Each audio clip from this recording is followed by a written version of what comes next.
1,00,000 మంది శివభక్తులతో కలిసి మహారుద్రాక్ష పూజలో పాల్గొనండి. వెంటనే కాల్ చేసి మీ పేరును నమోదు చేసుకోండి.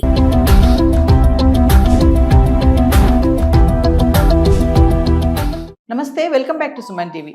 ప్రజెంట్ మనతో పాటు ఉన్నారు TEDx speaker, legendary award winner in real estate, realtor oxygen founder and CEO doctor Nandi Rameshwar Rao గారు. నమస్తే సార్. నమస్తే అమ్మా.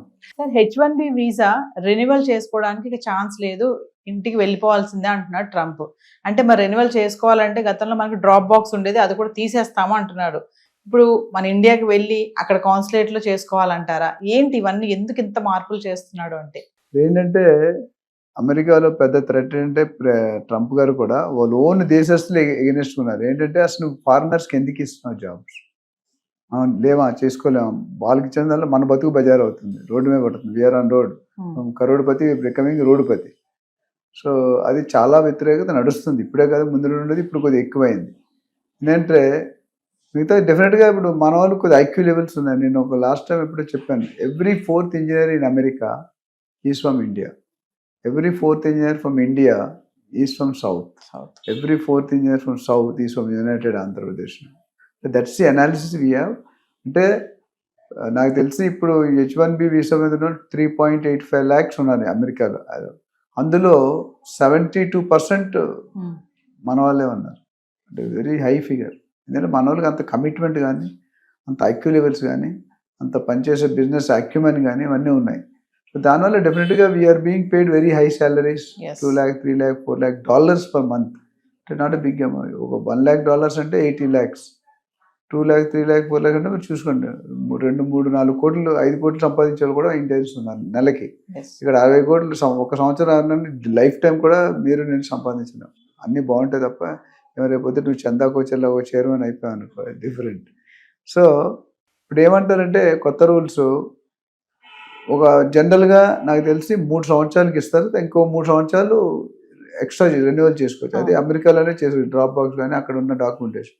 ఇప్పుడు ఏమంటారంటే ఆ డబుల్ సిస్టమ్ తీసి 3 సంవత్సరాలకి అంటే మీరు 3 నెలలు 4 నెలలు ముందే వెళ్ళి ఇండియాలో కన్సులేట్, అమెరికన్ కన్సులేట్ కానీ ఎంబసీ కానీ ఉంటుంది, అక్కడికి వెళ్ళి మీరు పర్సనల్ ఇంటర్వ్యూ ఫేస్ చేయాలి. అందులో సక్సెస్ అయితేనే మీరు మళ్ళీ మీకు వెళ్ళాలి. వాళ్ళ కన్ఫర్మేషన్ తర్వాత you will get entry in to the America.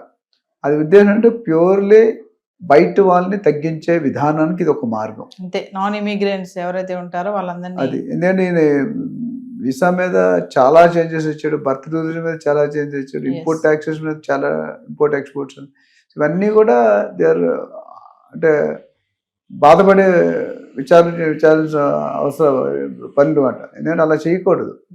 Okay, వాళ్ళు ఉంటే సడన్ డ్రాస్టిక్ గ్రాడ్యువల్గా చేయాలి. అలా కాకుండా మొత్తానికే మోసం చేస్తే ఎసరు పెడితే కష్టం. దాదాపు 80,000 మంది తీసేయాలని ప్లాన్లో ఉన్నాడు. ఉన్న దాంట్లో 80,000లో ఆల్రెడీ 16,000, 20,000 వచ్చేసారు. మిగతా 60,000 తగ్గించాలి. 60,000 మంది అంటే కొన్ని కోట్ల డాలర్. సో దాన్ని బట్టి ఏముందంటే దే కెప్ట్ ఏ టార్గెట్, ఈ పీరియడ్ లోపు ఇంతమందిని పంపించాలి. అందులో ఇండియన్ శాతం ఎక్కువ ఉంది. ఇండియాలో అన్ని countries, north, east, west, south జోన్లో కూడా అందరూ వెళ్తుంటారు. IT is developing because one of the reason is మన వాళ్ళే. ఎందుకంటే మన వాళ్ళకి ఇండియన్ గవర్నమెంట్ అంత ఒకప్పుడు అంత శాలరీ ఇచ్చారు, బట్ ఇప్పుడు ఇండియన్ గవర్నమెంట్ ఇస్ ఆల్సో, ఇప్పుడు సత్యాని అడల్ గారు ఉన్నారు, ఆయన $1,600, $1,700 అంటే చాలా, 1,700 అంటే ఏంటి, చాలా అంటే $1,700 అంటే చాలా పెద్ద అమౌంట్. $1,700 అంటే 17 lakhs వస్తుంది. 17 lakhs అంటే ఇట్స్ నాట్ ఈజీ. ఆయన అంటే అన్ని కోట్లు, 1,600-1,700 కోట్లు తీసుకోవడం అనేది ఈజీ కాదు. సో అట్లా చాలా మంది ఉన్నారు. సుందర్ పిచ్చే ఉన్నారు, సత్యనారాయణ, అంటే చాలా మంది. ప్రతి కంపెనీలో కూడా almost Indian executives are becoming top 1, 2, 3 orders. So ఇప్పుడు ట్రంప్ ఏంటంటే ఇటు సొంత దేశం ప్రాబ్లం ఎదుర్కోవాలా, అటు బయట దేశం ప్రాబ్లం కూడా ఎదుర్కోవాలి. శాండ్విచ్లో ఉంటుంది. అంటే మనం శాండ్విచ్ చేస్తే మధ్యలో ఉండిపోతాం. ఇటు చెంప, ఈ చెంప మీద ఒకటి కొడతాడు, ఆ చెంప మీద ఒకటి కొడతాడు.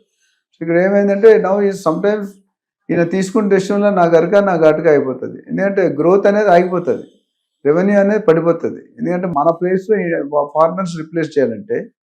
సో ఇంకో విసులుబాటు ఏమి ఇచ్చాడంటే, ఇప్పుడు సపోజ్ మనం ఇండియా నుండి వెళ్ళాం, అమెరికాకి వెళ్ళాం, అమెరికా నుండి వచ్చేసినప్పుడు మళ్ళీ పెట్టుకున్నప్పుడు you can go to other country, అదొక విసురు. అంటే మీరు మళ్ళీ అమెరికాకే వెళ్ళక్కర్లేదు, you can go to Canada, కొన్ని రిలాక్సేషన్ ఇచ్చారు, అదొక బెనిఫిట్. బట్ ఓవరాల్గా చూసి ఇట్స్ టఫ్ జాబ్. ఎందుకంటే వాళ్ళు పని కట్టుకొని టికెట్లు కట్టుకొని ఇండియాకి వచ్చి ఇండియాలో ఉండి అప్లై చేసి కొన్ని రోజులు ఉండి ఏ హోటల్లోనో రూమ్లోనో ఉండి డబ్బులు కట్టుకుంటే మళ్ళీ కొన్ని లక్షలు కట్టుకోవడం, మళ్ళీ వెళ్ళాలి. ఆ ఇంటర్వ్యూలో ఆపితే మొత్తానికి టర్మ్ అయిపోయి వచ్చేసారు. అంటే sir H1B visa only job holders మీద కాకుండా ఇంకా ఎవరిపైన పడవచ్చు అంటారు రెన్యువల్ ఇంపాక్ట్? మిగతా వాటి మీద కూడా పడింది. ఎందుకంటే ఇప్పుడు F1B స్టూడెంట్స్ వీసా ఉంది, మిగతా కొన్ని వీసాలు ఉన్నాయి, లాస్ట్ టైం చదివాం. ఆ వీసాల్లో కూడా ఇంపాక్ట్ ఉంది. కొన్ని కమ్యూనిటీకి ఇచ్చాడు రిలాక్సేషన్, బట్ అన్నిటి ఎక్కువ పెనాల్టీ వేస్తున్నాడు. అంటే they have to compulsory have to go to their respective countries or any other country which they prefer to go next time. అక్కడ వెళ్ళి అక్కడ ఇంటర్వ్యూ అటెండ్ అయ్యి, ఎంబసీ కానీ కంపల్సరీ కన్సులేట్ కానీ ఉంటుంది, ఆ రెండింటిలో ఒకటి మనం ఇంటర్వ్యూ అటెండ్ అయ్యి అక్కడ పాస్ అయ్యి వాళ్ళు ప్రూవ్ చేయాలి మళ్ళీ ఎందుకు వెళ్తాం. వీసాలు అడిగే క్వశ్చన్ 3-4 క్వశ్చన్ ఉంటుంది, చాలా తెక్క క్వశ్చన్లు ఉంటాయి. ఆ తెక్క క్వశ్చన్ సరిగ్గా ఆన్సర్ చెబితే అక్కడ ఆపేస్తాడు. నేను లాస్ట్ టైం ఒకసారి జర్మనీ వెళ్దామని వీసా పెడితే నాకంటే మా బాస్ ఎవరు 10 సార్లు వెళ్ళొచ్చాడు జర్మనీ. నేను మాత్రం ఫస్ట్ టైం వెళ్తున్నా, నాకు రాదని భయపడ్డా, నాకు వచ్చింది ఆయనకి రాలే. అంటే all depends upon the questions what the visa officer will ask and what the person who is facing interview is telling.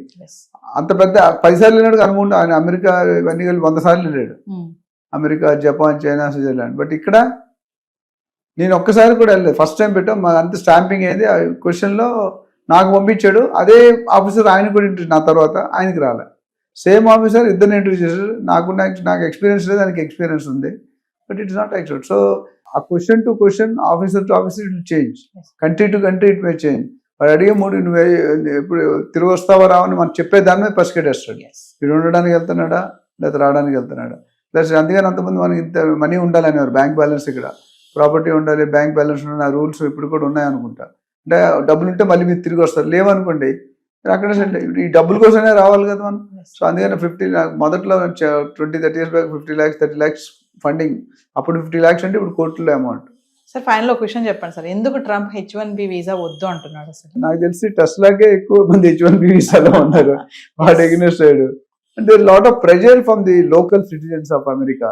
Yes. So maybe in the interest, ఇప్పుడు ఆయన ఓట్లు గెలిచిందే ఇమిగ్రేషన్ ఒక మేజర్ పాయింట్ మీద గెలిచాడు. దాన్ని ఎంతవరకు నేను చేయగలను, తర్వాత ఎట్లా చేయలేడు. అంత ముందు టర్మ్లో కూడా చాలా ట్రై చేసాను, ఇంప్లిమెంట్ కాదు. ఇప్పుడు ఫుల్ అప్పుడు ఏమైంది, లాస్ట్ టర్మ్ అయిపోయే లోపు అప్పుడు లాస్ట్ 6 నెలల్లో పెట్టాడు, టైం చాలేదు మెజారిటీ. ఇప్పుడు ఏంటంటే స్టార్టింగ్లోనే పెట్టాడు. బట్ చాలా మంది మెజారిటీలు పక్క ఉన్నప్పుడు పాస్ అవుతుంది. బట్ ఎన్ని పెట్టాడు అన్ని పాస్ అవ్వాలని రూల్ లేదు. ఓవరాల్గా is trying to increase his own country income and reduce others to come into the America. Yes. Thank you, sir.